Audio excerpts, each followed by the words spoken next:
Salamat Panginoon at syempre sa aking Holy Spirit. Sana makinig kayo mga amigo, mga amiga, gwapo, gwapa. Sa Lucas pa rin. Sa Lucas 8, nandito sa 8:26. Ang makikita rin to sa Mateo at sa Marcos. Pinagaling ang Gergesenong inalihan ng mga demonyo. Sumabad sila sa lupain ng mga Gergesenong katapat ng Galilea. Paglunsad ni Jesus, siya'y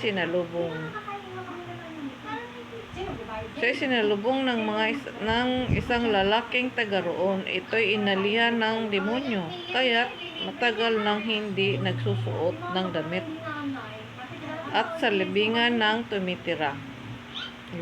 Libingan na tumitira. Pagkakita kay Jesus, sumisigaw ang lalaki, nagpatira pa sa kanyang harapan at malakas na sabi, Jesus, anak ng kataas-taasang Diyos, ano ang pakialam mo sa akin? Nakikiusap ako sa iyo, huwag mo akong pahirapan. Sinabi niya ito sapagkat ang masamang espiritu'y inutusan ni Jesus na lumabas sa taong iyon. Madalas siyang alihan nito at kahit sa bantayan,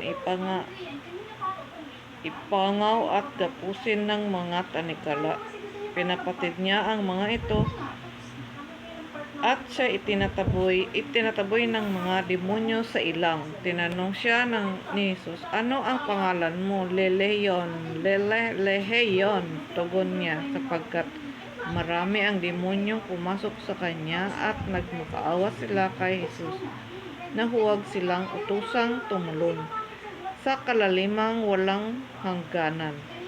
May malaking kawan ng baboy na nanginginain sa burol na malapit doon. Nakiusap kay Jesus ang mga demonyo na papasukin sila sa mga iyon at pinahintulutan naman sila. Lumabas sa tao ang mga demonyo at pumasok sa mga baboy.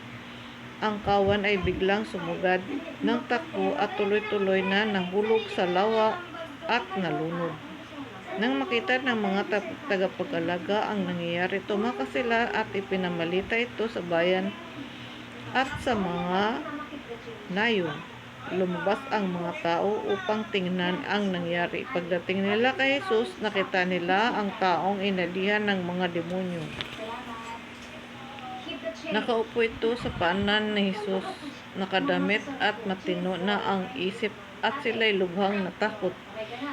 Isinalaysay naman sa kanila ng mga nakakita kung paano gumaling ang inalihan ng mga demonyo. Ang mga Gergesenong nakiusap kay Jesus na umalis sa kanilang lupain sapagkat takot na takot sila, kaya't lumulan sila sa bangka at umalis. Nakiusap ang taong inalisan ng mga demonyo na siya'y isinama, ngunit pinauwi siya ni Jesus. Umuwi ka na sa inyo, ani ni Jesus, at ipahayag mo ang dakilang bagay na ginawa sa iyo ng Diyos. Umuwi nga ang lalaki at ipinamalita sa buong bayan ang ginawa sa kanya ni Jesus. Amen po. Yun lang po ang binigay sa akin. Salamat sa inyo kung kayo nakikinig mga migumiga. Salamat muli Panginoon at sa aking Holy Spirit. Nag-react siya dito sa umpisa pa lang. Dito sa paglungsad katapat ng Galilea. Paglunsad ni Jesus, siya ay sinalubong ng isang lalaking taga roon. Ito'y inalihan ng demonyo, kaya't nagtagal nang hindi nagsusuot ng damit na at sa libingan na tumitira. Isang baliw na lalaki. Salamat po kung kayo naghabag, kapayapaan at sumasaatin nawa ang Panginoon.